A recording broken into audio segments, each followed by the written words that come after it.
Hello friends, myself Subhash Nagarse from Sri Digambar Jain Gurukul High School, Solapur. I shall welcome to all of you in this online session. Friends, today we are going to discuss with 10th Mathematics Part 1st, Financial Planning. So, we will start with this financial planning. Friends, this topic is very interesting and easy topic since it relates with our day-to-day life. This is allotted for the 8 marks in the board examination with option. We have to recall the words and their meanings like percentage, share, brokerage, discount, etc. related to this topic that you have already studied in the previous standard. The important point that we are going to discuss in this topic are GST introduction, GST tax invoice, GST computation and ITC, shares, mutual funds and SIP. Today we will discuss with the GST introduction. So friends, GST introduction.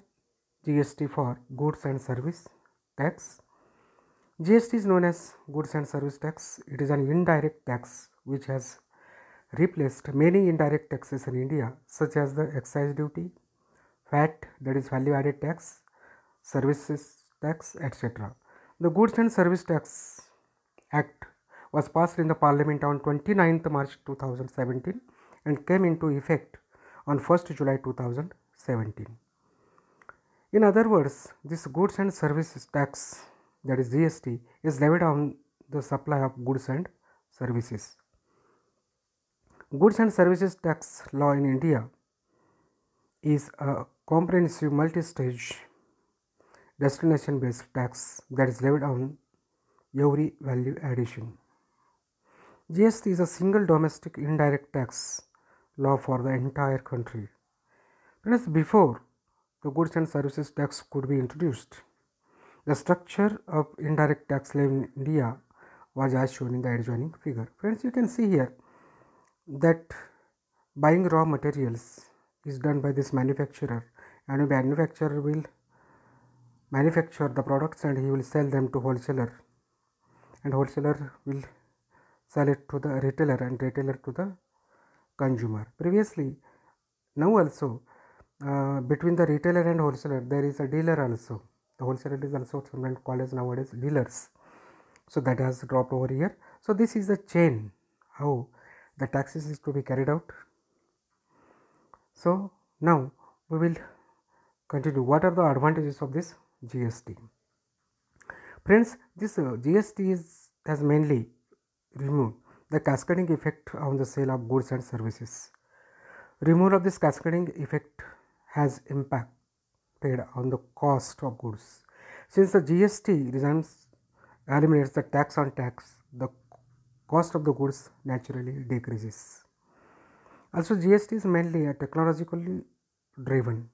All the activities like registration, return filing, application for refund and response to notice needs to be done online on the GST portal, which accelerates the processes.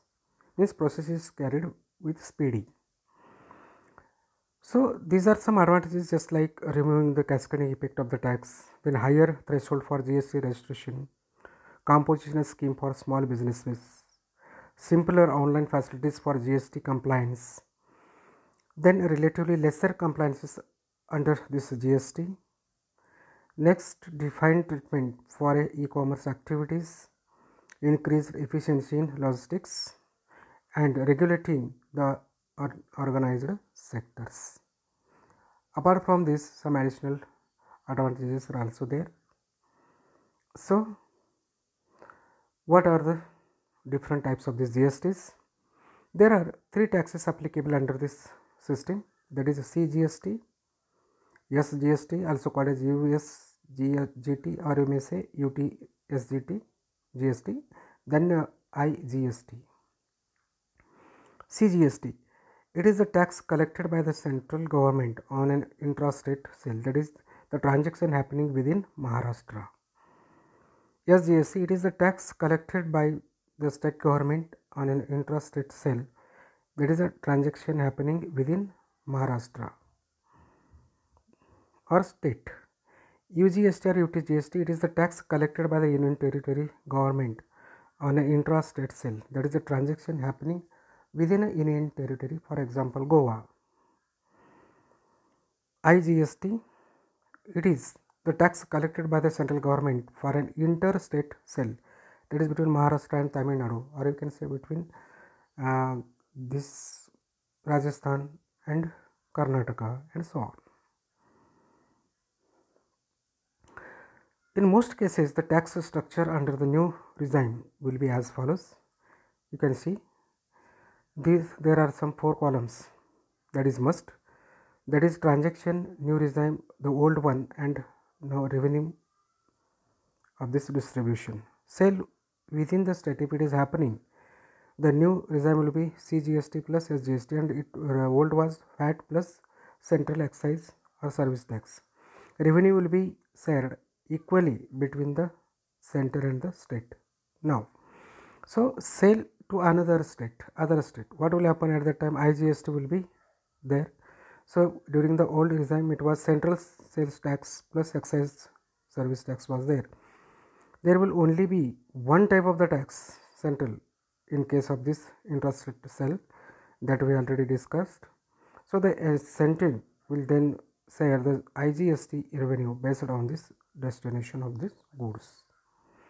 So friends, let us assume that to clarify this concept, let us take one example. Let us assume that a dealer in Maharashtra had sold the goods to a dealer in Karnataka worth rupees 50,000. The tax rate is 18%, comprising of only IGST. In such a case, the dealer has to charge IGST of rupees 9,000. This revenue will go to the central government. The same dealer now sells these goods to the consumer in Maharashtra worth rupees 50,000. The GST rate on goods is 12%. So the rate comprises CGST 6% and SGST 6%. So the dealer has to collect rupees 6,000 as a goods and service tax, and he is going to fill up 3,000 will go to the central government and 3,000 to state government, since the sale is within the state. I think you came to know the idea regarding this one. So now we'll continue with the types of the GST in India. Just we have discussed, that has been summarized. GST, intrastate movement, there is CGST, central, and SGST, that is the state GST or Union Territory GST, and if it is interstate, then it is a integrated GST, that is IGST. Friends, now how has GST helped in price reduction? We'll see. Let us take some actual figures to see what happens to the cost of the goods and the taxes by comprising the earlier GST regimes. Let us consider tax calculation in earlier regime. It was like this. Manufacturer is going to assign the cost of a particular product as 1,000. The rate is 100, that is 10%. Then the cost, that is the invoice, will become now 1,100. Whereas the wholesaler or warehouse, he is going to add 300 to that. So the cost will become 1,400. 10% tax rate, that will become 140. So for that will totally become 1,540. Now again retailer will do some expenses and add rupees 5,000. So it will be 2,040 will total cost. On this 10% discount, 10% tax rate is there. So it will become 204. So totally that will be 2,244. The product that is costed of manufacture 1,000, now reaching to the customer by added different taxes to 2,244. So this was the previous calculation, but now the calculation in current regime, it is like this. The manufacturer is assigned the 1,000 cost of that particular product. 10% discount, that is rupees 10% rate, that will be 100, and tax liability will be 100. So it has been deposited to the government. So the cost will become invoice 1,100. The warehouse, or you could say that wholesaler adds 300 rupees. So the cost will become 1,300. So 130 is the 10% tax rate. 30 is now liability for deposition, because 100 already paid by the manufacturer time. So the invoice total will become 1430.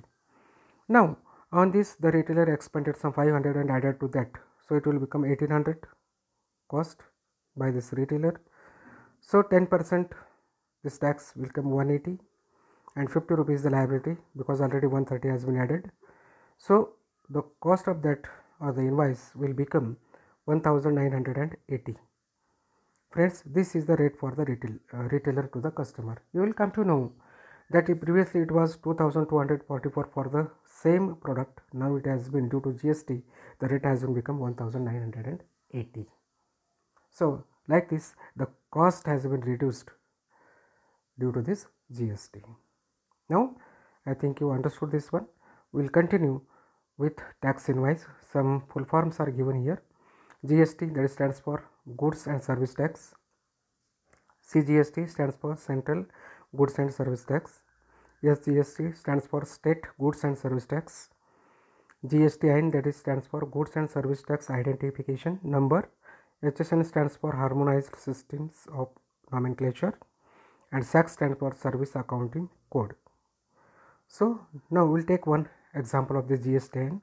GSTIN is mandatory for the dealer whose annual turnover in the previous financial year exceeds rupees 20 lakh, whether he may be dealer or distributor. Now GSTIN has 15 alphanumeric code. This includes 10-digit PAN number of that particular firm. Now let us take one example. This is the pattern of the GSTIN alphanumeric 15.